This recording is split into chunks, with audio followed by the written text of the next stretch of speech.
we actually have the privilege of having Dr. Kache, who is a clinical professor of pediatrics at Stanford. And during this session, we're going to hear about a rare syndrome called multi-system inflammatory syndrome in children that can appear after infection with COVID. So Dr. Kache, please feel free to share your slide. Morning, everybody. Thank you, Dr. Chen, for introducing me and for inviting me to speak actually at this conference. I know that most of you have been thinking about disaster preparedness and how to take care of adult patients primarily, who are the patients that are affected by COVID-19. But I'm going to talk briefly about something that we have seen in kids and has been increasing in number. Just a quick yes from somebody saying you can hear me and see my slides okay? Yes. Great, thank you.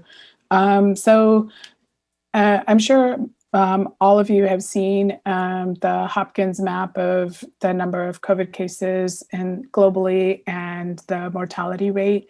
Unfortunately, what we don't have that's similar to this in the pediatric population is how many kids globally are affected by COVID and are needing treatment for multisystem inflammatory syndrome.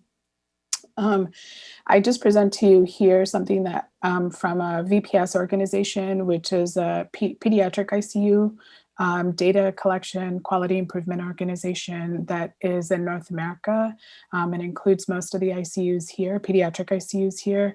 And what they note in the PEDS ICUs is the data of COVID-19 kids, but also just want to point out there's nearly 450 cases of MISC that's been noted here as well. After multiple attempts of looking at this for months, there's no great global data on it, but here's what we have in North America right now. So what exactly is MISC? And it turns out that it's a little bit different than what's seen in adults. In adults, what you have is this early infection, the stage 1, which is primarily an infection that is caused by the SARS-CoV-2 virus infecting the cells. And in the worst case scenario where it causes ARDS, causes a cytokine storm, and the patients are treated for that cytokine storm. It's also potentially what causes them to have a hypercoagulable state, as we've noted. Part of the reason that kids may not get affected in this is because they seem to have different levels of ACE2, or the receptor that this virus tends to bind to. But as they do get exposed to this infection and they kind of go through a inflammatory infectious response, 4 to 6 weeks later, they can develop this multisystem inflammatory syndrome in children, which is primarily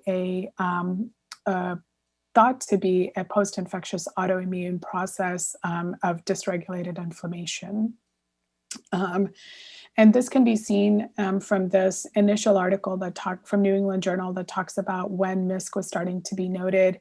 And you can see here that there's the initial wave of patients that tested positive for SARS-CoV-2, and then related to that as you would expect, 4 to 6 weeks later, you start to see the rise in cases of MISC.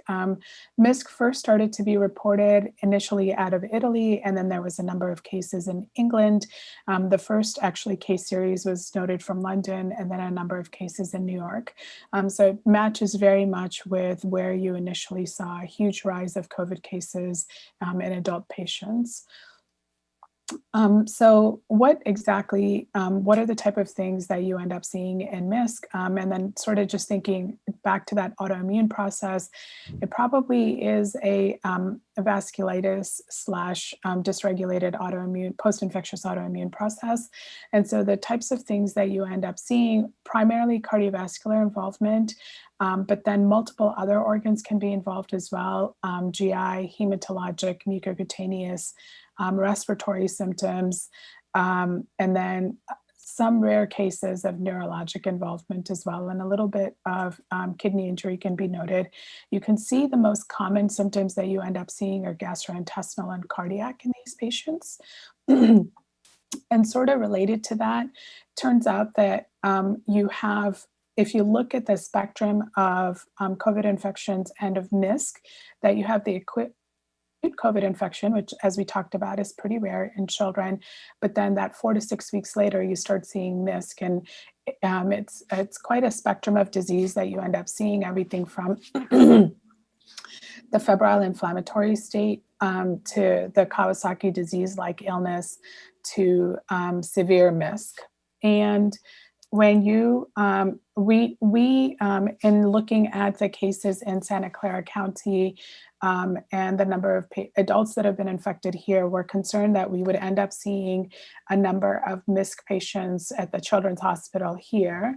And so within the hospital, we decided to come up with a MISC pathway for if and when we start to see a rise in these patients. And since it's an unknown disease process that was a vasculitis / post-infectious autoimmune dysregulated inflammatory state, it was unclear exactly how to treat these patients.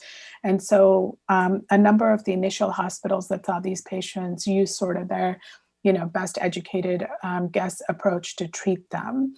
So in our institution, what we did is looked at a lot of individual hospital pathways, like from New York, from various hospitals in Europe, for example, and the few publications that have noted how exactly these patients are managed, and created our own multi-system inflammatory syndrome pathway. And for this pathway, we actually had a task force that was created. And on that task force, we had an intensivist, myself, infectious disease doctors, rheumatologists, cardiologists, hematologists, and actually emergency room physician from pediatric ED, and a hospitalist, and one of our pharmacists as well. And I'm just going to briefly talk through our MISC pathway here. And you can see here, we talk about what the inclusion criteria is for MISC. And primarily, we took this from the CDC definition of MISC and said, here are the patients that you consider this. And kids that are less than 20, or patients that are less than 21 years of age, that have a prolonged febrile illness of greater than 3 days, or a short one, where they're very ill appearing and have presence of 3 or more organ systems that are involved. And kind of list here some of the organ system findings that they could have, everything from the systemic findings to the cardiovascular, the GI, et cetera. And then talk about how to actually initially evaluate those patients. So these patients, it turns out, will certainly have some findings suggestive of SARS-CoV-2, whether they're RT-PCR positive or have antibody positive antibody titers that are present. And then other things that we look at is elevated inflammatory markers like their CRP, their SED rate, if their D-dimers, and then if any of those are normal, start looking for cardiac involvement, specifically their troponin, their proBNP, et cetera. Along with this, if they have severe MISC, we actually consider getting the next level of studies, which is their cytokine level, soluble IL-2, and their natural NK cell functions. And then EKG in all of these patients, and an echocardiogram. And the echocardiogram specifically looking at the findings that we talk about here in terms of the coronaries, the valvular function, and their ventricular function. I know we have an international group on here, so I just wanted to point out that there are several different definitions of MISC out there. There's the CDC case definition and the WHO case definition. And really the big difference happens to be the age. The rest of the world thinks that you become an adult when you're 19. In the US, we give you until 21.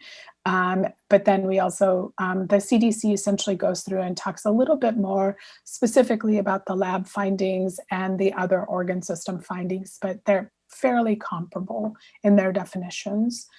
Going back to our pathway here, what we talked about is what the management of the patients is. So going back to this idea that it's a spectrum of illness, we talk about what if it's a COVID-19 associated Kawasaki-like disease versus if it's true MISC, and then separating out mild, moderate, and severe. And here we looked at how many organ systems were involved, how severe it was, and what their vasoactive inotropic score was, meaning how many inotropes and how high were they. And then in terms of treatments here, you'll see primarily you start out with steroids and then escalate to IVIG. The dose of IVIG that you end up giving them may vary as well. And then once you get to moderate and severe, for moderate, you escalate to anakinra, which is an IL-1 receptor inhibitor. And then if they're severe, you consider giving them tocilizumab or TOSI, which is an IL-6 inhibitor. We also point out here what are the consults you should get on these MISC patients. And then talk about other management considerations, specifically when to consider antivirals, antibiotics. And then the procoagulant state that was present in adult patients with acute COVID-19 seems less of an issue in pediatric patients, but certainly more cases have been reported in the older kids, the teenagers, and with MISC. And so we talk about how to prophylax them, how to actually treat them here. And then in terms of supportive care, how to escalate for their respiratory support and how to escalate for their shock management. And here I included our hospital guidelines of how to intubate these patients, which patients are considered ECMO candidates, et cetera. And then finally, how to the follow-up of these patients in terms of inpatient monitoring after they're discharged home, et cetera, and then just a few other additional information. And I believe I am just out of time, so I'm going to stop there. And I don't know if there's time for questions, but I can answer any. And I'm happy to share that pathway with anybody that may be interested. Thank you, Dr. Kache. It's very fascinating because I do recall, hearing about this condition that initially was thought of as a Kawasaki-like syndrome early on. And so it's just fascinating to see how much it has evolved and how much you have learned and how much you and your teams have worked on this. And we look forward to continuing to learning more about this syndrome. In the interest of time, I apologize. We're going to move forward, but thank you again for joining us on such short notice. Of course. Thank you for inviting me.